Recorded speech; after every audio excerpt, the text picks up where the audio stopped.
Сәлеметсіздер ме оқушылар? 5-ші сыныптың қазақ тілі сабағына қош келдіңіздер.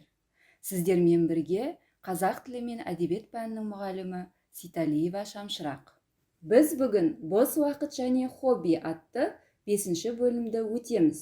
Бұл бөлімде сіздер уақытты тиімді ұйымдастыру ерекшеліктері мен уақытты қадірлей білу керектігімен танысасыздар.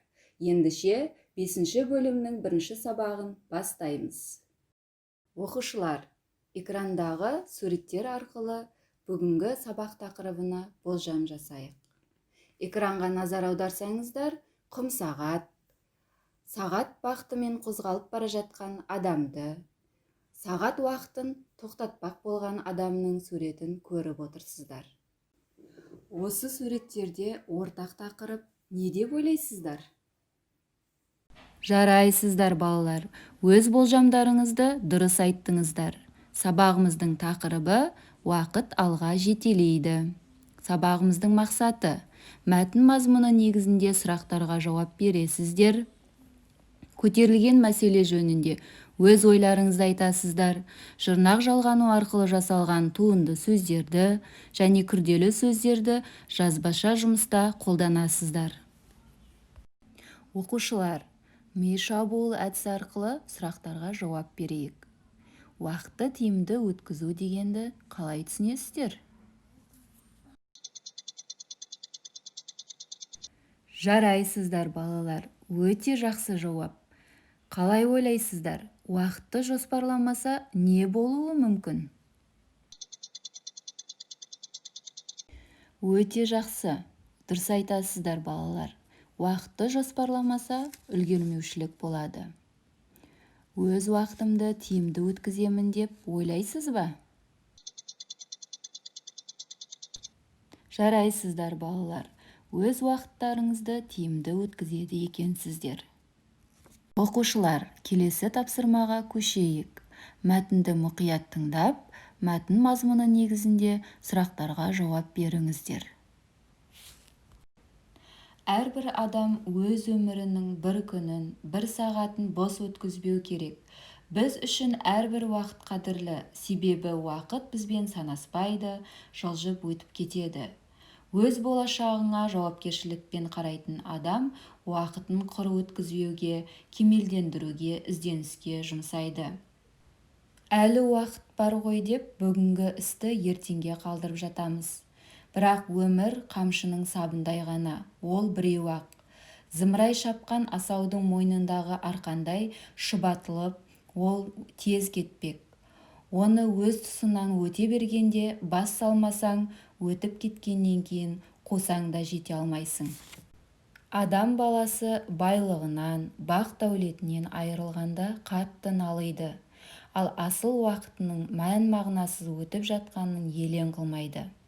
Расында да, біз өтіп жатқан уақыттың қадірін біле бермейміз. Көбінесе уақыт өтіп кеткеннен кейін ғана ақырамыз. Өмірдің әрбір сәтін бір күндік қызықтармен ғана қор қылмай, келешекке көз жүгіртіп, өмірді сәнді, мәнді, мазмұнды өткізе білуіміз керек. Ал енді оқушылар, мәтін мазмұны бойынша мына сұрақтарға жауап беріп көрейік. Уақыт қандай күш? Екінші сұрақ. Оның құдіреті неде? Үшінші сұрақ. Адам уақытты қалай жұмсауы керек?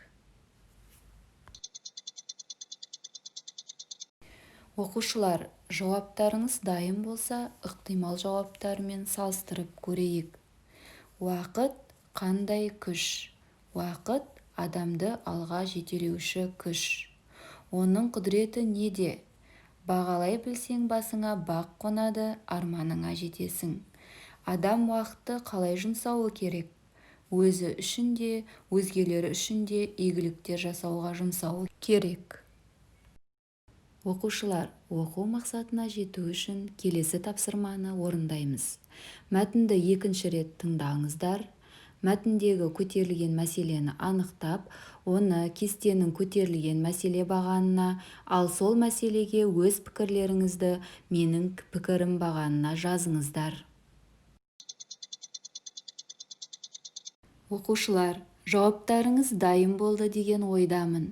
Жауаптарыңызды ықтимал жауаппен салыстырып көріңіздер. Мәтіндегі көтерілген мәселе, адам баласына берілген баға жетпес құндылық, уақытты бағалай білу және уақытыңды пайдалы іске жұмсап, өзіңе де өзгеге де игілікті іс қылу. Осы көтерілген мәселеге өз пікірлеріңізді білдіргендеріңізге сенімдімін. Келесі кезекте ережеге назар аударайық. Түбір сөзге жұрнақ жалғану арқылы жасалған сөздер туынды сөздер деп аталады. Туынды сөздер екі түрлі жолмен жасалады. Лексикалық жолмен жұрнақ жалғану арқылы. Жұрнақ жалғану арқылы жасалған туынды сөздер. Түбір сөздерге сөз тудырушы жұрнақта жалғанғанда жаңа мағыналы сөздер жасалады. Әнші, қуаныш, көрме. Оқушылар, әнші сөзіне назар аударайық. Ән, не, зат есім, мағынасы әуенмен айтылатын өлең түрі. Ш, жұрнағы әнші сөзіне жалғанып, жаңа мағыналы сөз тудырып тұр. Әнші, әнді нақышына келтіріп орындайтын адам. Оқушылар, ереже түсінікті болды ма? Олай болса, тапсырма орындайық. Үлгіге сүйене отырып, берілген сөздердің қалай жасалып тұрғанын анықтап, сөйлем құраңыздар. Сіздерге ұсынылатын сөздер мақтаншақ, еріншек, балалық, құндылық. Балалар, тапсырманы аяқтап болсаңыздар, ықтимал жауаппен салыстырып көріңіздер. Жарайсыздар оқушылар. Жауаптарыңыз ықтимал жауаппен сәйкес келді деп ойлаймын. Оқушылар, сабағымыздың аяғына да келіп жеттік. Кері байланыс үшін жетістік баспалдағынан өтейік. Бүгінгі сабақ бойынша өзіңіздің қай баспалдақта тұрғаныңызды айтып беріңіз. Уақыт дүниедегі ең қымбат нәрсе болғандықтан оны алтынға бағалаймыз. Уақытты меңгере алмаған адам жетістікке еш жете алмайды. Сондықтан оқушылар, уақыттың қадірін бағалай білейік деп сабағымызды қорытындылаймын.